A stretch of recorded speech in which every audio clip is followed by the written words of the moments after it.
ఎందరో మహానుభావులు అందరికీ వందనాలు. పోతే గురువు అనేవాడు మెరుగుపరుస్తాడు కాబట్టి గురువుకు అంత స్థానం. గురు బ్రహ్మ, గురు విష్ణు, గురుదేవు మహేశ్వర, గురు సాక్షాత్ పరబ్రహ్మ, తస్మై శ్రీ గురువే నమః. ముందు నా పరిచయం మీకు అందరికి తెలుసు కాబట్టి నేనేమి ప్రత్యేకంగా టైం వేస్ట్ చేసి విసిగించదలుచుకోలేదు. పోతే ఈరోజు అంటే రేపు సెప్టెంబర్ 5న మహానుభావులు, తత్వజ్ఞాని, రాజనీతిజ్ఞుడు, ఉపాధ్యాయుడు సర్వేపల్లి గారి జన్మదినం సందర్భంగా రేపు పబ్లిక్ హాలిడే ఉన్నందున ఈ రోజున మనకి కార్యక్రమం కొనగూరిందిగా అందరికి తెలిసిన విషయమే, చెప్పక తప్పదు.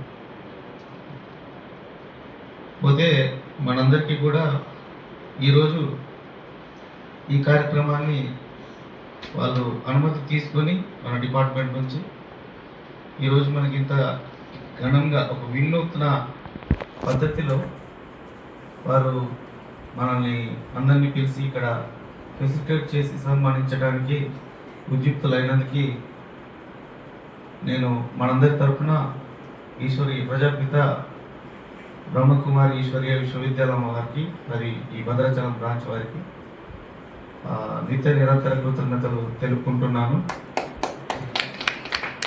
పోతే విషయానికి వస్తే అకేషన్ రాధాకృష్ణన్ సందర్భం కాబట్టి తన గురించి అందరికి తెలిసిన విషయమే. కానీ 1996 చదువు అనే పత్రిక వచ్చేది మనకి పాఠశాలలకి. చదువు అనే పత్రికని వేసేవాళ్ళు. ఆ పత్రికలో దొరికింది నాకు, దాన్ని లామినేషన్ చేసి పెట్టాను. వాస్తవంగా అంత చాలా 32-33 సంవత్సరాల సర్వీస్ అయిపోయింది. ఇక నేను ఒక 9 బస్తాల పుస్తకాలు ఉన్నాయి నా దగ్గర.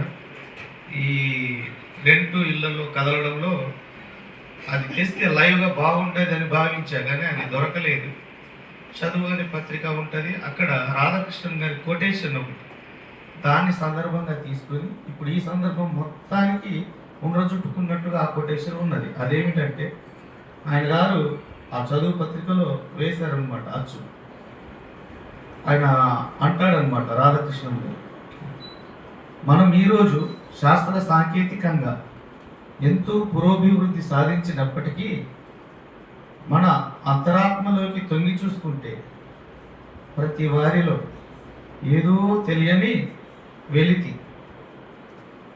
దీనికి అంతటికి మూల కారణం ఏమంటే మనందరిలోకి, మన ఆత్మల్లోకి ఒక గొప్ప ఆధ్యాత్మిక నైతిక విప్లవం రావాలి. ఒక గొప్ప ఆధ్యాత్మిక నైతిక విప్లవం రావాలి. మళ్ళీ ఒకసారి కొటేషన్ చెప్తాను. ఈరోజు మనం శాస్త్ర సాంకేతికంగా ఎంతో పురోభివృద్ధిని సాధించినప్పటికీ